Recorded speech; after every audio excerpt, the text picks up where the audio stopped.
대표님께서 이러이러한 사례는 같이 공유하고 싶다는 거 있으면 공유해 주시면 너무 좋을 것 같아요.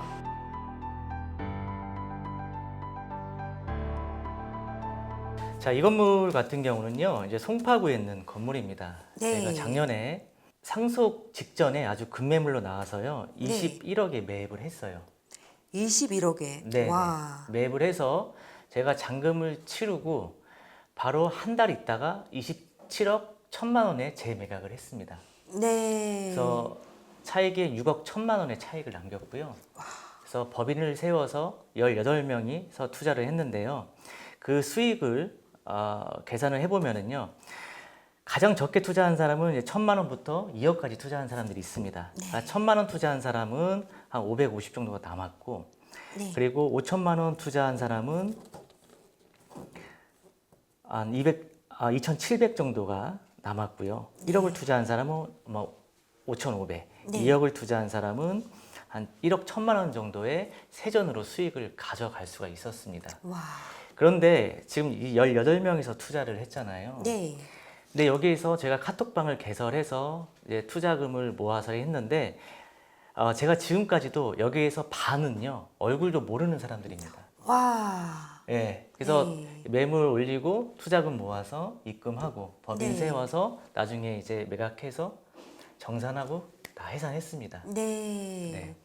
와, 이 경우에는 얼굴도 모르고 하셨다는 것은 그만큼 대표님께서 그 신뢰도가 굉장히 높다고 저는 생각이 들거든요. 네, 사실 네. 뭐 이분들은 그냥 이제 투자만 하셨고 네. 어떻게 보면 저희 회사를 믿고 네. 그냥 맡기고 투자를 하신 것 같습니다. 네. 네. 그만큼 성공 사례가 그 전에 많았고 또 그만큼의 신뢰를 쌓아왔기 때문에 가능하지 않았나 하는 생각이 들어요. 근데 이거를 방금 전에 말씀하실 때 한 달 만에 네, 잔금 치라고 한 달 만에 바로 재매각을 와. 했습니다. 네. 네. 그러니까 저희가 잔금 네. 치르기 전부터 이걸 이제 팔려고 이렇게 준비를 내놓고 하셨군요. 하고 있었죠. 와, 놀랐습니다. 네. 네. 또 이런 사례가 있었군요. 네. 그럼 이분들 같은 경우에는 그 매각하는 경우에 어떤 반응이 있었나요? 다들 뭐 서로 막 축하하고 네. 근데 만나지는 않았고 카톡방에서 와, 끝까지 뭐 안 만나셨어요? 네, 안 만났어요. 와. 지금도 안 만나고 아직 네. 카톡방은 그대로 살아있는데 네. 그냥 서로 막 축하한다고 네. 계속 그렇게 하고 네. 그냥 쫑파티 하고 네. 카톡방에서 그리고 그냥 헤어졌습니다. 그러시군요. 네. 그러면 대표님께서는 이런 사례가 좀 많으신가요? 이런 사례 여러 가지가 있는데 네. 네, 저희가 또 그런 이게 온라인 상에서 네. 또 다 오픈하기가 좀 그렇고 또 제가 네. 따로 강의하는 게 있습니다. 네. 또 거기서는 제가 다 오픈을 해서 자세하게 또 설명을 드리는데 네. 오늘 여기까지만 좀 설명을 드리도록 하겠습니다. 근데 네. 여기까지 하셔도 그냥 대강 느낌이 와요. 네. 네, 어떤 네. 식으로 하셨는지 그만큼 인지도라든지 그다음에 어떤 지역성 파악이라든지 건물에 대한 전문성 네. 가장 중요한 거는 신뢰성이 있었기 때문에 가능하지 않았나 하는 생각을 해봅니다. 네. 참 오늘도 제가 좋은 걸 배웠어요. 네. 그런데 저는 대한민국에서 대부분 부동산 투자를 얘기함에 있어서는 아파트 투자, 네. 갭 투자, 네. 전세를 끼고 갭 투자를 하는 그런 부분들이 대부분이라고 좀 들었었거든요. 네. 근데 지금 대표님 같은 경우에는 빌딩 투자로 방향을 바꾸신 거잖아요. 네. 근데 그 빌딩 투자에서도 특히 꼬마 빌딩이라는 그쪽에 관심을 갖게 된 어떤 계기가 있었던 것 같은데 특별한 이유가 있었을까요? 제가 이제 공인중개사로서 초기에 일할 때는 역삼동 선릉역에 위치한 그러니까 규모가 한 8명 정도 되는 1층 부동산에서 일을 했습니다. 그러니까 입사한 지 한 3개월 만에 매출 1위를 달성을 하면서 뭐 적지 않는 성과를 올리기도 했는데요. 와.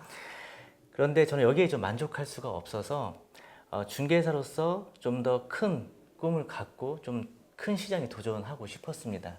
그러면서 빌딩 이제 중개 회사에 입사를 하게 되었고요. 제가 15년간 이제 빌딩 중개 일을 하면서 정말 많은 자산가 분들을 만났습니다. 근데 이 자산가 분들한테 도전도 받고 또 많이 배우면서 제가 이 자리까지 올 수 있었던 것 같고요. 이제는 경험하고 이 받은 지식으로 아직은 이제 자산가는 아니지만 이제 자산가가 되고 싶어하는 분들에게 조금이나마 도움이 되고 싶은 마음이 있습니다. 아, 그러시군요. 네. 꼬마 빌딩이라는 것이 사실 저한테는 좀 생소했어요. 그러니까 미국 같은 경우에는 이제 상업용 건물에도 보면은 유형이 많아요. 예. 근데 사실 꼬마 빌딩은 어떻게 정의를 할 수가 있어요, 대표님?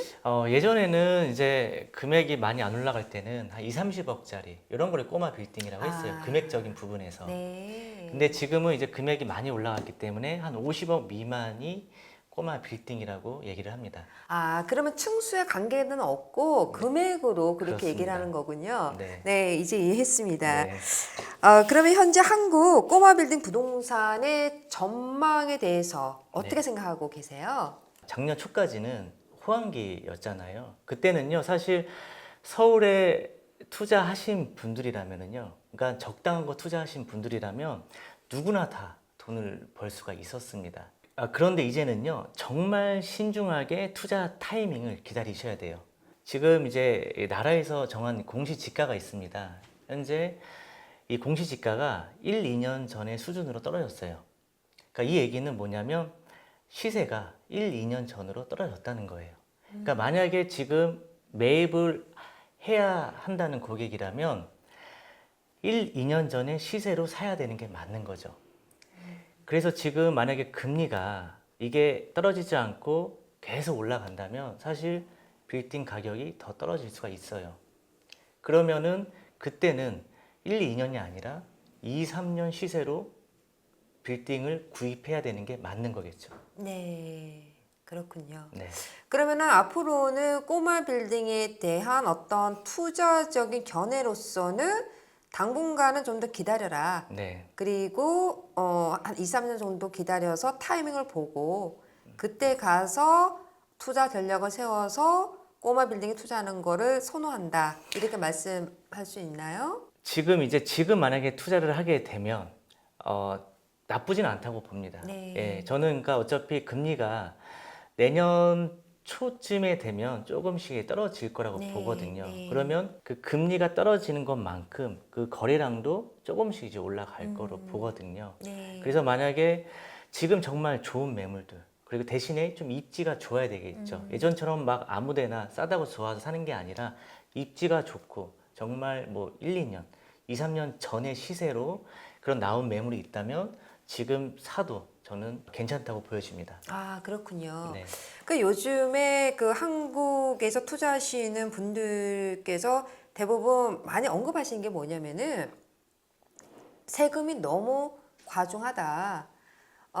종부세, 뭐 취득세, 기타 등등을 말씀을 하세요. 그런데 이런 꼬마 빌딩은 취득하는 데 있어서 아파트를 취득해서 보유해서 팔았을 때와 꼬마 빌딩을 취득해서 팔았을 때 어떤 세금적인 관계에서는 꼬마 빌딩을 소유하는 그런 쪽에서 어떤 혜택이 있나요? 꼬마 빌딩은요. 일단은 세금이 그러니까 열채든 백채든 똑같이 취득세는 4.6%고요. 네. 양도소득세는 이제 보유에 따라서 네. 좀 달라지기도 하는데, 네. 근데 꼬마 빌딩은 거의 일률적입니다. 이제 아파트는 다주택이면 아까 뭐 대표님 말씀드렸지만 취득세, 종부세, 양도소득세 사실 세금 떼고 나면 남는 게 없어요. 아, 그 의미가 없습니다. 이제는. 그렇군요. 네. 그래서 이제는요 아파트는 사실 실거주 위주로 네. 움직일 것 같고요. 네. 그러니까 제가 전에도 계속 제 책에서나 유튜브에서 언급을 드리지만 이제는 그런 아파트로 여러 채를 매입해서 갭 투자를 하는 시대는 끝났다. 돈 버는 시대는 끝났다. 네.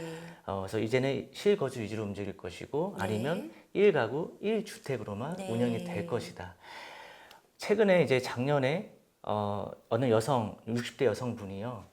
저희 회사 찾아오셨는데 그러니까 이분이 별다른 소득은 없고 아파트만 여러 채를 보유하고 계시던 분이세요. 네. 근데 작년 종합소득세가요 4,600만 원이 나왔어요. 와. 그러니까 이분이 한탄을 하시면서 이제 빌딩으로 갈아타야 되겠다고 상담을 받으러 오신 거죠. 네. 그러니까 이런 분들이 점차 빌딩으로 갈아타고 있는 상황입니다. 그래서 대표님께서는 그러한 이유로 해서 아파트에서 꼬마 빌딩 투자로 전환하는 그런 과정을 겪으셨는데, 그렇다면은 우리가 그 새로운 투자 영역으로서 대표님 그 사이트를 제가 한번 가서 봤어요. 궁금해서. 그런데 언급하시는 게 새로운 투자 먹거리라는 표현을 하셨는데, 새로운 투자 먹거리라고 표현하신 거는 어떤 의미를 담고 있는 건가요?